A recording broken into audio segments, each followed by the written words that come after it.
नमस्कार. प्राईम पॉइंटमध्ये मी सुहास आपल्या सगळ्यांचं स्वागत करतो. कुत्र्याचं शेपूट असतं ते कधी बघितलंय तुम्ही? असं वाकडं असतं बघा. कुत्र्याच्या शेपटाला तुम्ही अगदी कितीही एखादी काठी लावली आणि त्या काठीने ते शेपूट बांधून जरी ठेवलं किंवा एखाद्या सरळ पाईपमध्ये कुत्र्याचं शेपूट जरी घालून ठेवलं आणि नंतर ते काढलं तरी कुत्र्याचं शेपूट हे वाकडं ते वाकडंच राहतं. आणि त्याचप्रमाणे राजकारणातले काही नेते मंडळी आहेत ना, त्यांचं देखील तसंच आहे. म्हणजे सत्तेसाठी ही माणसं आपली विचारधारा, आपले आदर्श, नीती, मूल्य, निष्ठा हे सगळं गुंडाळून ठेवतील, पण सत्तेच्या वळचटणीला जाण्यासाठी ते काहीही करतील. आता बघा ना, पुन्हा एकदा चर्चा सुरू झाली आहे ऑपरेशन टायगरची. मधल्या काही 5-7 दिवसामध्ये, आठवड्याभरामध्ये ही चर्चा थोडीशी थांबली नव्हती, ती थांबवण्यात आली होती. म्हणजे असं म्हणतात की ऑपरेशन तुतारी जी आहे ती केंद्रीय गृहमंत्री अमित शहा यांच्याकडनं मेसेज आला की ऑपरेशन तुतारी करायची नाही आणि म्हणून ते थांबवण्यात आलं. आणि इकडे ऑपरेशन टायगर जे आहे म्हणजे उद्धव ठाकरेंच्या शिवसेनेतले 6 खासदार फोडण्याचे प्रयत्न हे एकनाथ शिंदेकडनं सुरू होते. त्याला जो ब्रेक लागला तो ब्रेक राज्यातनंच लागलाय आणि तो देवेंद्र फडणवीसांनी लावलाय. यातलं एक राजकारण खूप वेगळं आहे. म्हणजे सध्या देवेंद्र फडणवीस आणि एकनाथ शिंदे यांच्यामध्ये आपल्याला माहिती आहे आता तर ती दरी वाढत चाललेली आहे. आणि फडणवीस किंवा फडणवीसांच्या जवळ येण्याचा कोण प्रयत्न करत आहे तर अर्थात उद्धव ठाकरेंचे शिवसेना. असो, तो भाग वेगळा आहे. पण एकनाथ शिंदेची शिवसेनेचं ऑपरेशन टायगर हे पुन्हा सुरू करा हा आदेश कुठनं आलाय तर हा वर्ण म्हणजे अमित शहांकडनं आलाय असं बोललं जात आहे. म्हणून म्हणलं ना की आता तिसरा अँगल असा आहे की फडणवीस आणि अमित शहा यांचं फारसं सख्य नाही आहे. त्यामुळे इकडनं त्याला ब्रेक लागला की तिकडनं ग्रीन सिग्नल दिला. ही सगळी गंमत आहे याच्यामधली. पण चर्चा काय तर ऑपरेशन टायगर पुन्हा सुरू होत आहे आणि पुन्हा म्हणजे उद्धव ठाकरेंच्या शिवसेनेचे खासदार हे एकनाथ शिंदेच्या शिवसेनेमध्ये येणार अशी चर्चा आता कालपासून पुन्हा एकदा सुरू झालेली आहे. अर्थात त्याला कारण काय घडलेलं आहे? कारण 2-3 गोष्टी आहेत. म्हणजे मधल्या काळात जेव्हा ही चर्चा सुरू झाली, एकनाथ शिंदे दिल्लीला गेले, मग त्यांनी खासदारांची बैठक घेतली अर्थात त्यांच्या. पण यामध्ये जे खासदार इच्छुक आहेत एकनाथ शिंदेच्या बरोबर यायला त्यांच्याशीही भेटीगाठी झालेल्या आहेत, पण गुप्त पद्धतीने. हे देखील आपण बघितलेलं आहे. त्यानंतर उद्धव ठाकरेंनी मुंबईमध्ये जे हे सगळे नाराज खासदार आहेत 9च्या 9 सगळ्या खासदारांची बैठक ही मुंबईमध्ये बोलावली. या बैठकीला सगळे खासदार आलेले होते, एक सोडून. एक खासदार मात्र या बैठकीला अनुपस्थित होते. ते कोण होते तेही आपण बघूयात. पण उद्धव ठाकरेंनी सगळ्यांना बोलवलं. काय नाराजी आहे त्या नाराजी दूर करण्याचा प्रयत्नही केला. उद्धव ठाकरे एवढंही म्हटले की अरे बाबा, तुम्हाला जर का जर पक्षाबरोबर राहायचं नसेल तर मग मी हा पक्ष का चालवतोय? आपण बंद करून टाकू पक्ष. जर तुमची तिकडेच जाण्याची इच्छा असेल तर अगदी इथपर्यंत, या पातळीपर्यंत उद्धव ठाकरे आणि खासदारांमध्ये चर्चा झालेली आहे. नाराजी असते, नाराजीचे मुद्दे असू शकतात, ते दूर होऊ शकतात, पण त्यातून मार्ग काढायचा असतो. मार्ग असा नाही आहे की तुम्ही पुन्हा सत्तेसाठी आपला पक्ष, आपली निष्ठा हे सगळं सोडून जायलाच पाहिजे, हा काही त्यातला भाग असू शकत नाही. पण चर्चा सुरू आहे आणि खासदार अजूनही तळ्यात मळ्यात या भूमिकेमध्ये आहेत की काय हा प्रश्न पडावा अशी स्थिती आहे. आता उद्धव ठाकरेंनी बोलवलेल्या मुंबईतल्या खासदारांच्या बैठकीला एक खासदार नव्हते. ते कोण नव्हते तर परभणीचे संजय जाधव हे या बैठकीला उपस्थित राहिले नाहीत. त्यामुळे पुन्हा एकदा चर्चा सुरू झाली. आणि त्याच दरम्यान साधारणतः मागे पुढे संजय जाधव यांनी अमित शहांची सुद्धा भेट घेतलेली आहे. आणि त्यामुळे राजकीय वर्तुळामध्ये की आता संजय जाधव जे आहेत ते भाजपमध्ये प्रवेश करणार अशा पद्धतीची चर्चाही सुरू झाली. त्याचं खुलासा जो संजय जाधवांनी केला आहे तो म्हणजे असं की पुढच्या वर्षी जी काही जनगणना होणार आहे त्याच्यामध्ये भटक्या, विमुक्त जमाती आणि आदिवासी यांच्यासाठी एक कॉलम ठेवण्याची मागणी आपण करायला अमित शहांची भेट घेतलेली आहे. हा खुलासा त्यांनी केलेला आहे. पण हा खुलासा जरी केलेला असला तरी त्यातनं काही समाधान होणं अपेक्षित नाही आहे आणि असं काही नसतं. एक लक्षात घ्या, अशा भेटी ज्या होतात त्याला कारणं येऊन काहीही दिली जातात, पण त्या भेटींमध्ये जे काही घडत असतं, दडलेलं असतं, ते काही वेगळंच असतं. आता पुन्हा असं झालेलं आहे की एकनाथ शिंदेच्या शिवसेनेचे जे एक खासदार आहेत आणि ते मंत्री आहेत, अर्थात प्रतापराव जाधव हे दरवर्षी एक स्नेहभोजनाचा कार्यक्रम दिल्लीमध्ये ठेवत असतात.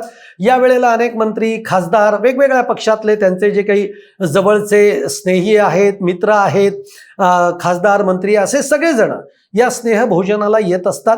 तर त्या स्नेहभोजनाच्या कार्यक्रमाला किंवा या स्नेहभोजनाला उद्धव ठाकरेंच्या 2 खासदारांनी उपस्थिती लावली. ती मागच्या वर्षी सुद्धा लावलेली होती की ज्यावरनं मातोश्रीवरनं नाराजीचा सूर उमटलेला होता. आणि यावर्षी सुद्धा या 2 खासदारांनी प्रतापराव जाधवांनी ठेवलेल्या स्नेहभोजनाच्या कार्यक्रमाला त्यांनी हजेरी लावली. ते दोघं जण कोण? एक नागेश अष्टीकर आणि दुसरे आहेत संजय देशमुख. आता ही उपस्थिती लावण्याची खरं तर गरज आहे का? एक लक्षात घ्या, शिवसेना, मूळ शिवसेना ज्यांनी फोडली त्या लोकांच्या बरोबर आपण जावं का? बरं आपण जाण्याने जर का आपले पक्षप्रमुख दुखावले जाणार असतील, आपल्या पक्षातले आपले पदाधिकारी, नेते, कार्यकर्ते हे दुखावले जाणार असतील, तर ही कृती परत एकदा करण्याची गरज आहे का? मागच्या वर्षी तुम्ही गेलात, तुम्हाला ती गोष्ट कळली की उद्धव ठाकरे नाराज झाले, मग अशा वेळेला या स्नेहभोजनाच्या कार्यक्रमाला जाण्याची काय गरज आहे? पण नाही. मी म्हटलं ना की कुत्र्याचं शेपूट हे वाकडं ते वाकडंच राहतं. शेवटी आपल्याला सत्तेमध्ये जाण्याची जी काही एक चटक लागलेली असते ना, ती चटक आपल्याला स्वस्थ बसू देत नाही. आणि मग आपण कुठलंही तत्व नाही, निष्ठा नाही आणि काही नाही, हे सगळं सोडायचं. आपले पक्षप्रमुख काय म्हणतील ते म्हणतील, या सगळ्या गोष्टी बाजूला ठेवायच्या आणि स्नेहभोजनाच्या कार्यक्रमाला उपस्थिती लावायची. आता उपस्थिती लावल्यानंतर यांची जर प्रतिक्रिया कोणी पाहिली असेल, ऐकली असेल किंवा त्यांनी दिली असेल, तर ते अर्थात काय म्हणणार की स्नेहभोजनाच्या कार्यक्रमाला जायला काय हरकत आहे? आणि बरोबर आहे. म्हणजे तसा जर का त्या अर्थाने आपण विचार केला तर अगदी बरोबर आहे. शेवटी राजकारण वेगळं आहे, पण राजकारणामध्ये मैत्री ही मैत्रीच्या जागी ठेवायची असते. त्यामुळे एक मैत्री म्हणून आम्ही गेलो वगैरे, हे सगळ्या गोष्टी बरोबर आहेत. पण तरीही म्हणून आता याचं सगळ्याचं पुन्हा आपल्याला घुमून फिरून यावं कुठं लागेल माहिती का? तर ते यावं लागेल उद्धव ठाकरेंच्या शिवसेनेपर्यंत. एक लक्षात घ्या की एकदा उद्धव ठाकरेंच्या शिवसेनेला, स्वतः उद्धव ठाकरेंना सुद्धा, आदित्य ठाकरेंना सुद्धा ही गोष्ट पक्की ठेवावी लागेल. कारण आता नुकतंच आदित्य ठाकरे जे आहेत त्यांनी मोहित कंबोज जे आहेत, या मोहित कंबोजांच्या लेकीच्या वाढदिवसाला आदित्य ठाकरेंनी उपस्थिती लावली. आता मोहित कंबोज म्हणजे आदित्य ठाकरे असतील किंवा ठाकरे कुटुंबीय आहेत, मोहित कंबोज आणि ठाकरे यांच्यामध्ये विस्तव जात नाही इतका टोकाचा वाद आहे जो आपण महाराष्ट्राने पाहिला आहे. मोहित कंबोज सुदैवाने बचावले, नाहीतर शिवसैनिकांच्या हल्ल्यामध्ये काहीही होऊ शकलं असतं, एवढी तणावाची स्थिती निर्माण झाली होती त्या काळामध्ये. असे मोहित कंबोज ज्यांनी उद्धव ठाकरेंवर नाही त्या शब्दांमध्ये टीका केलेली आहे, असे मोहित कंबोज. आणि या मोहित कंबोजांच्या लेकीच्या वाढदिवसाला आदित्य ठाकरे गेले. आदित्य ठाकरेंच्या जाण्यावर अनेक शिवसैनिक, अनेक कार्यकर्ते आणि त्याचप्रमाणे जे उद्धव ठाकरे कुटुंबियांना, उद्धव ठाकरेंना, आदित्य ठाकरेंना, त्यांच्या शिवसेनेला जे मानतात ते देखील आज सोशल मीडियावरची जी काही सगळं पब्लिक आहे किंवा आज महाराष्ट्रातले अनेक जण यांनी त्यांच्या या जाण्यावर टीका सुद्धा केलेली आहे. आणि बरोबर आहे, तुमची जर ही कृती असेल तर मग तुम्ही आज जर का नागेश अष्टीकर आणि संजय देशमुख जर का जात असतील तर त्यांच्यावर नाराज होण्याचा काहीच अधिकार तुम्हाला उरत नाही. हा सरळ साधा भाग आहे. मग ते तर स्नेहभोजनाच्या कार्यक्रमाला गेलेत, ते सातत्याने दिल्लीत असतात, एकमेकांशी सतत संपर्क तरी असतो. पण इथे मात्र तुम्ही मोहित कंबोजच्या या वाढदिवसाच्या म्हणजे लेकीच्या वाढदिवसाच्या कार्यक्रमाला गेलात. मुद्दा लेकीच्या वाढदिवसाच्या कार्यक्रमाला जाणं नाही आहे. मुद्दा हा आहे की एकदा ठरवावं लागेल की आपल्याला, कारण एकीकडे संजय राऊत भाजप असेल किंवा भाजपचे नेते असतील यांच्यावर पातळी सोडून टीका करतात आणि दुसरीकडे तुम्ही जर का अशा पद्धतीची कृती करत असाल तर मग कार्यकर्ता जो आहे, पदाधिकारी जो आहे, तो संभ्रमावस्थेत जातो की नेमकं करायचं काय. उद्या या खासदारांना जरी विचारलं तरी हे खासदार काय म्हणतील की आदित्य ठाकरे नव्हते का गेले मोहित कंबोज यांच्या मुलीच्या वाढदिवसाच्या निमित्ताने, मग आम्ही इथं स्नेहभोजनाला आलो म्हणून बिघडलं काय. आणि मग त्याला कोणीच उत्तर देऊ शकत नाही, आपणही त्याच्यावर काही बोलू शकत नाही आणि उद्धव ठाकरेंच्या शिवसेनेत नाही यावर कोणीही बोलू शकत नाही, कोणीही नाराजी व्यक्त करू शकत नाही. पण शेवटी मुद्दा कुठे येऊन थांबतोय, तर मुद्दा एकदा येऊन थांबतोय तो म्हणजे ऑपरेशन टायगर या माध्यमातून सुरू होत आहे का पुन्हा. कारण एकूण 6 खासदार आहेत, जे 6 खासदार उद्धव ठाकरेंच्या एकूण कार्यप्रणाली पद्धतीवर, शिवसेनेवर त्यांची नाराजी आहे, आदित्य ठाकरेंच्या नेतृत्वावर त्यांची नाराजी आहे आणि ती नाराजी घेऊन मग काहींची निधीला घेऊन नाराजी आहे, म्हणजे निधी मिळत नाही म्हणून वगैरे, आणि काहींना आता सत्तेशिवाय राहायचं नाही आहे.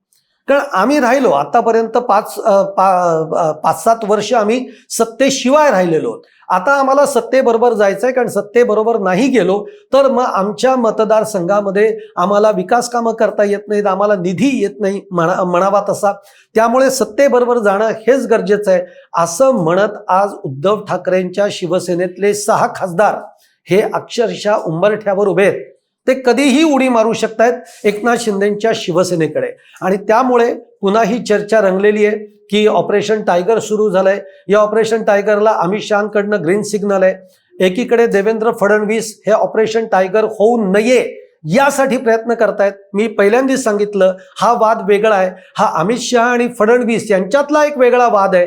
आणि त्यामुळे नेमका आगामी काळामध्ये आता काय घडतंय हे बघणं फार इंटरेस्टिंग ठरणार आहे. तुर्तास आपण हीच प्रार्थना करूयात की म्हणजे फोडाफोडीचं राजकारण जे काही महाराष्ट्र आत्तापर्यंत बघत आलाय, याच्या पुढच्या काळामध्ये अशा पद्धतीचं फोडाफोडीचं राजकारण होऊ नये. कारण राजकारणाचे एकूणच स्तर जो आहे तो खालावत चाललेला आहे. आता याच्या पुढच्या काळात तरी महाराष्ट्राला चांगल्या एका सरकारची म्हणूयात, चांगल्या पक्षाच्या नेतृत्वाची म्हणूयात आणि चांगली विकास कामं होण्याची गरज आहे.